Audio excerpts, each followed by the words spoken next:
I want to talk about the Gulf. I have breaking news tonight that is very important for people to hear. Hit us with your best shot.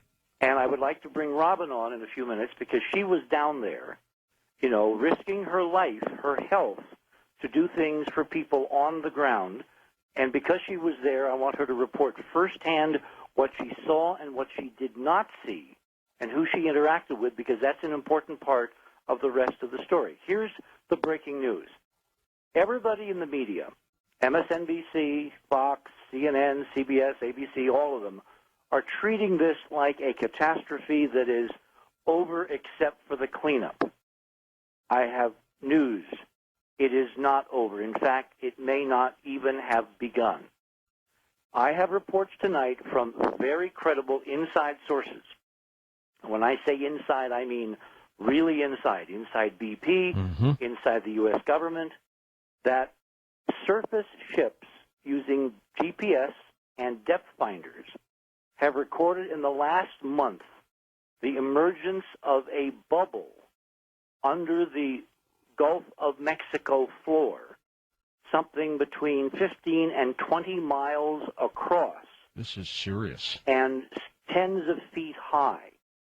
Now, this is preliminary because that measurement, as you know, GPS is degraded for civilian use, so we don't have access to the highest possible resolution of GPS data from the military side, or if it exists, they're not telling us.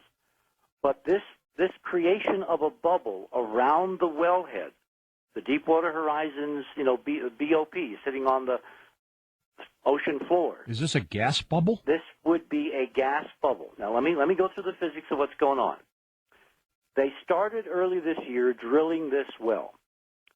Several geologists, one in particular who became president of one of the companies that basically runs around the world and puts out well catastrophes. Okay. In fact, this individual who you should have on the show, and I have made preliminary steps in moving in that direction, and he has agreed under certain conditions to be a guest. This is the guy who was in charge of putting out all the well fires in Kuwait. Remember how they were saying it would take 10 years? He's like a Red Adair, right? He's better than Red Adair. So he's got a proven track record. Anyway, he was writing documents and reports scathingly critical of the idea of doing exactly the kind of deep water drilling the BP did, because there are no safety precautions at those depths. Not just the depth of the drilling. I mean, everybody's making a big deal of the mile underwater, right? Right. That's not the real problem. The water is the problem, because if something bad goes really, really wrong, then the water will take it everywhere in the world if you can't turn it off. It's like, remember Fantasia?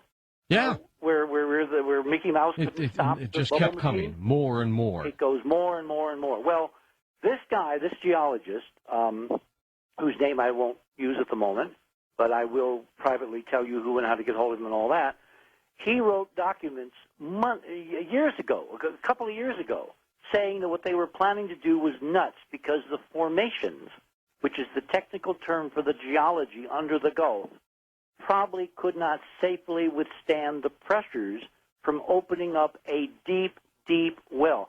They went down 22,500 feet for this well. That's miles. Unbelievable. At those depths, the pressures are, get this, write this down, something like on the order of 100,000 pounds per square inch. It's 4.5 miles deep. Exactly. You cannot contain with current engineering pressures of 100,000 pounds PSI. Just can't. So this was an accident almost set up to inevitably happen.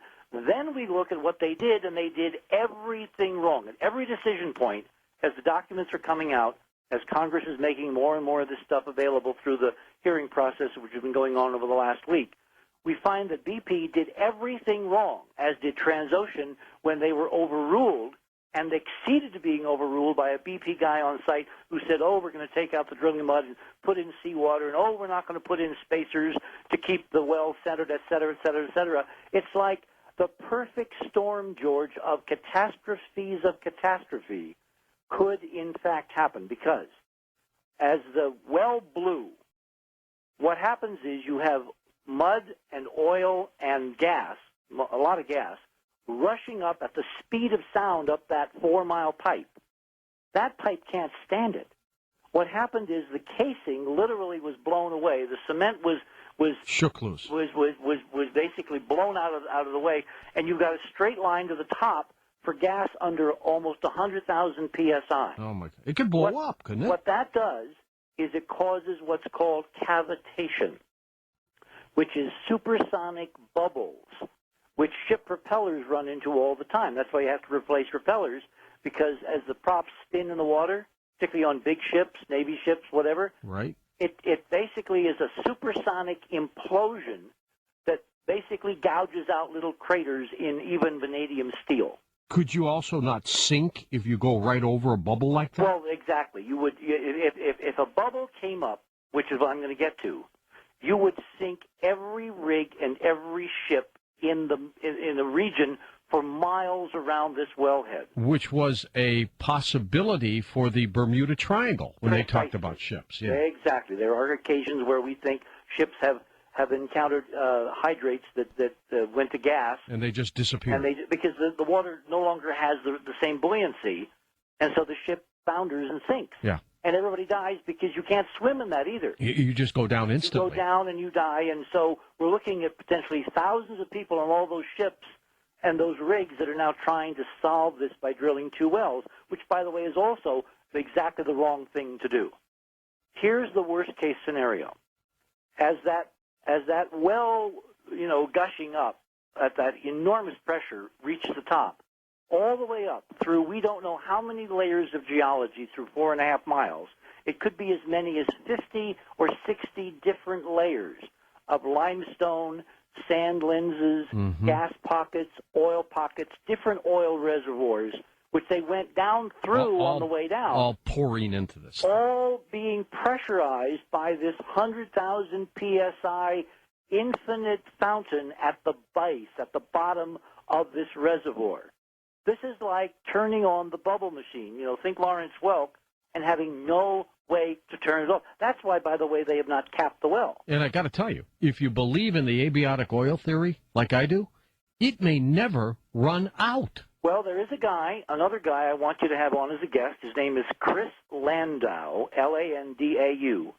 He has delivered 2 peer-reviewed papers in the last year, one in 2008, one in 2009, on how abiotic oil could be processed and produced right now in this well-stacked series of formations, and no one is telling us whether they're looking at new oil or old oil, and there's a way to tell.